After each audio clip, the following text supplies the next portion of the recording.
Here is the video review for Beast Wars Transmetal CHEETOR, Transmetal 1 CHEETOR, because he did, in fact, later on in the show become a Transmetal 2 when he got sucked into that process.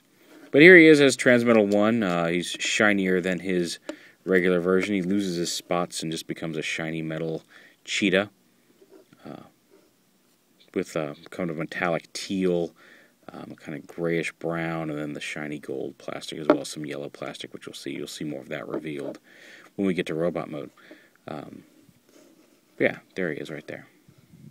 Really cool. Now the Transmetal versions of robots all had a intermediate vehicle mode or intermediate transportation mode. They weren't always necessarily vehicles. CHEETOR's is you can kind of bring his paws forward, bring his legs back, unpeg his tail and turn it over, which reveals this little fin here, which you'll need because you flip these panels out to the side, flip these out, and then extend. This little tab allows these to extend to form the engines, and he kind of turns into a jetpack kitty, so he can fly. And he did so often on the show. You can kind of leave these open. If you want to, you can leave these open in robot mode, but it gives him a very hollow abdomen. If you want to give him a jetpack in robot mode, you can.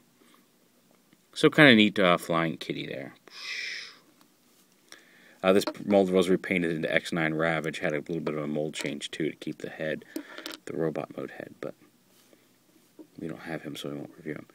Anyway, you bring his legs down and completely straighten them out. You want to bring it down like this, straighten that out, bring the heel piece down to form his robot mode heel.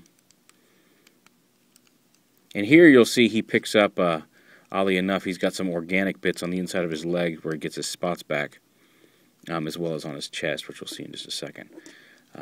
You want to fold these pieces back in, just like this. We're going to bring this whole backpack down, and then fold the paws up, and fold them down like this. Fold it down, fold the paw up, just up against that. And then we bring the whole cheetah head down. We're going to push his robot head up through there, kind of while you're doing it. Just push the robot head up, cheetah head down, split his cheetah head, and that becomes his shoulders. And here you see now he's got a lot of organic-ish spots, which is really cool. And he's got a really nice design. I really like Transmetal CHEETOR.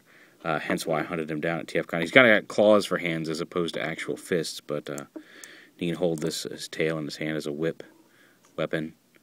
And this guy I got, I think, for $3 because he was sitting loose at TFCon. He was sitting loose in a bin of just loose figures. And when I pulled him out, he was missing one leg and both of his arms and his tail. It was just the torso. And I asked the guy how much, and he said $3. And I asked him if he'd mind if I dug in the bin to find the rest of the parts, and he said go ahead. He didn't think I was going to find anything, I don't think. And sure enough, I found all of his parts in the bin. It took some perseverance. I definitely sat there on the floor in the dealer room digging through this bin, but I found all of CHEETOR's parts and got a really good deal on him. So yeah, but there he is. He's got the ball-jointed head. Actually, it is on a ball joint. It's on a ball joint and a hinge up and down to let him transform, but he's in a ball joint up there. Ball joint shoulders, ball joint elbows, ball joint hips, and then hinge knees and hinge feet. He does have a waist swivel as well, which is nice. They didn't have to put that in there, but it's not part of transformation, but it is nice that it's there.